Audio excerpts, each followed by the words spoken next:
ఇన్ని దేవతల పండగలు చేసుకుంటా ఉంటారు. ప్రతి ఒక్కదానికి ఒక్కొక్క పేరు పెట్టుకుంటాం. మనం వెంకటగిరిలో పోలేరమ్మని గ్రామ శక్తిగా కొలుచుకుంటున్నాం.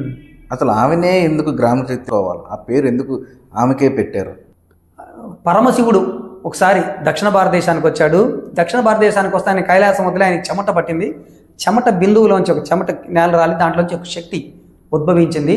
ఆ శక్తి నాకు ఆకలి ఆకలి ఆకలి అంటుంటే, నువ్వు గ్రామ పొలిమేరలో కూర్చో, గ్రామంలోకి దుష్ట శక్తులు రానికుండా కాపాడు, పొలిమేరలో ఉండి పొలి దేవతగా నువ్వు పూజించబడతావు, నీకు కావాల్సిన ఆహారాన్ని అక్కడ తెచ్చేస్తావు, నువ్వు దుష్ట శక్తులు రానికుండా గ్రామం చివరిలో ఉండి కాపాడు. ఆ పొలిమేరలో ఉండే దేవతే పోలేరమ్మ. పొలిమేర అంటే బౌండరీ లైన్లో గ్రామంలో రాడు. దుష్ట శక్తులు అంటే ఏంది? ఇప్పుడు మనకు ఆధునిక కాలంలో వైరస్లే, రకరకాల వైరస్లే మనకు దుష్ట శక్తులు. అలా పోలేరమ్మకి ఆ పేరు వచ్చిందని మన పూర్వీకులు చెప్తారు. ఇకపోతే ఈ వైరస్ల ద్వారా, రకరకాల బ్యాక్టీరియాల ద్వారా మనకి కలరా వ్యాధులు వస్తున్నాయి కాబట్టి, ఓహో మనం పోలేరమ్మని పూజించాలా అన్న ఒక భావన మన పూర్వీకుల్లో ఉండి గ్రామ చివర్లలో పెట్టుకుని ఆమెను మొదటగా ఈ పోలేరమ్మకి పొంగళ్ళు పెట్టి నైవేద్యాలు పెట్టి అమ్మవారిని పూజించి ఒక విశ్వాసంగా నమ్మేవారు అనమాట పోలేరమ్మని. ఈ పోలేరమ్మ కూడా ఏంటంటే, మొదట అమ్మవారిని మనకు సుమారు 7,000 కులాలు ఉన్నాయి దేశంలో. ఈ 7,000 కులాలకి 7,000 రకాల కుల వృత్తులు ఉన్నాయి. ఈ రోజుకి మన దేశాన్ని కాపాడుతుందంటే కుల వృత్తులే ఆధారం. ప్రపంచంలో చాలా దేశాలు వాళ్ళకి ఏదైనా ఒక రకమైన పెట్రోలియమో ఒక రకమైన ఉత్పత్తులే దొరికేటి, మిగతా అన్ని ఇతర దేశాల మీద ఆధారపడేవాళ్ళు. ఒకసారి ఒక 2వ ప్రపంచ యుద్ధంలో ఒక సంఘటన జరిగింది, ఒక మేధావుల సదస్సు. 3వ ప్రపంచ యుద్ధం వస్తే అన్ని ఆకలితో అలమటించిపోతారు అంటే ఒక భారతదేశానికి మాత్రం ఏమీ కాదు అని నిర్ధారించారు. ఎందుకంటే అక్కడ చేనేత వాడు నేత పని చేయించేస్తాడు, కుమ్మరివాడు కుండలు తయారు చేయించేస్తాడు, వడ్రంగి కార్పెంటర్ పని చేయించేస్తాడు. కులవృత్తులు ఆ దేశానికి వెన్నుముక, కాపాడుతాయి ఆ కులవృత్తులు. అందువని మన వాళ్ళు కులవృత్తుల్ని బాగా కాపాడుకునేవాళ్ళు. కాపాడుకొని అందువల్ల ఇక్కడ పోలేరమ్మ కూడా ఏంటంటే, మొదట అమ్మవారిని తయారు చేయాలంటే కుమ్మరి వారు తయారు చేయాలి. వాళ్ళు అద్భుతంగా చేస్తారు.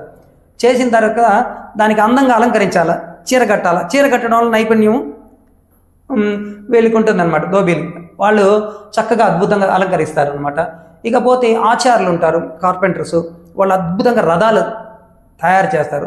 ఆ తర్వాత ఆ రథానికి మళ్ళీ జీనిగులు వారు అనేవాళ్ళు ఉండేవారు. వాళ్ళు ఏంటంటే అందమైన బొమ్మలు ఈ అరటి బోధతో తయారు చేసి అలంకరించేవాళ్ళు అనమాట. బ్రాహ్మణ వేద పండితులు వేదం చదివేవాళ్ళు. ఇట్లా అన్ని కుల వృత్తులు కూడా అక్కడ. అలాగే ఆసాది వాళ్ళు తప్పట్లు కొట్టి అమ్మవారిని ఆహ్వానించేవాళ్ళు. ఇట్లా ప్రతి కులానికి అందులో భాగస్వామ్యం చేశారనమాట.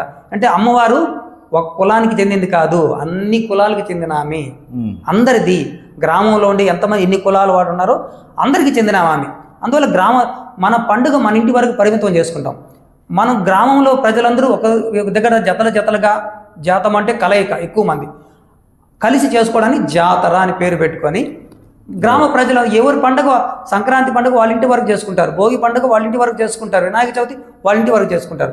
గ్రామ జాతరని ఇళ్లలోంచి బయటకు వచ్చి అందరం ఒక దగ్గర అమ్మవారి దగ్గర పొంగళ్ళు పెట్టుకోవడము, అందరం కలిసిమెలిసి ఉంటాం. దీనివల్ల ఒక యూనిటీ కూడా పెరుగుతుంది. ఒక ఆహ్లాదకరమైన కలయికతో కలిసినటువంటి వాతావరణం, స్నేహబంధంతో కూర్చిన వాతావరణం. ఈ రోజు కూడా చూడండి, మన వెంకటగిరి జాతర ప్రపంచవ్యాప్తంగా వెంకటగిరి వాళ్ళు ఎక్కడున్నా కానీ జాతరకు రావడానికి ప్లాన్ చేస్తారు. 6 నెలల ముందు టికెట్లు బుక్ చేసుకుంటారు. ఒకవేళ రాలేకపోయినా మనసంతా ఇక్కడే ఉంటుంది. అయ్యో నా చిన్ననాటి జాతర జరుగుతూ ఉంది, నేను పోలేకపోతాను, ఆ యూట్యూబ్లో మాకు ఫోటోలు పెట్టండి, ఆ వీడియోలు పెట్టండి అడుగుతూ ఉంటారు. చాలా మంది నన్ను కూడా అడిగారు, ఒకసారి ఆ వీడియోలు పెట్టు, చూసి ఆనందపడతాము, మేము రాలేకపోతున్నామని. రాగలిగిన వాళ్ళు కొన్ని వందల మంది, లక్షల మంది చూసిపోతుంటారు. ఎందుకంటే ఇప్పుడు మన వెంకటగిరిలో ఒక REV హై స్కూల్ ఉంది, 163 సంవత్సరాల చరిత్ర కలిగిన స్కూలు. ఆ స్కూల్లో చదువుకున్న వాళ్ళందరూ కూడా ఆ జాతర అప్పుడే అందరూ గెట్ టుగెదర్లు అవుతుంటారు, ఫ్రెండ్లీగా, క్లాస్మేట్స్ అందరూ కూడా. అలాగే బంధువులందరూ కూడా ఒక్కసారిగా జాతరకు వచ్చేసి, అంటే మన ఇంట్లో పెళ్లి జరిగితే మన బంధువుల వరకు వస్తారు. జాతర అంటే ఎక్కడెక్కడ చదువుకున్న విద్యార్థులందరూ కూడా వస్తారు.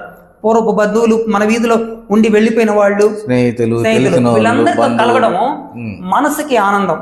మనసు ఎప్పుడైతే థ్రిల్ అవుతుందో బ్రెయిన్లో డోపామైన్స్ కావచ్చు, ఎండాస్ప్రిన్స్ కానీ రిలీజ్ అవుతాయి.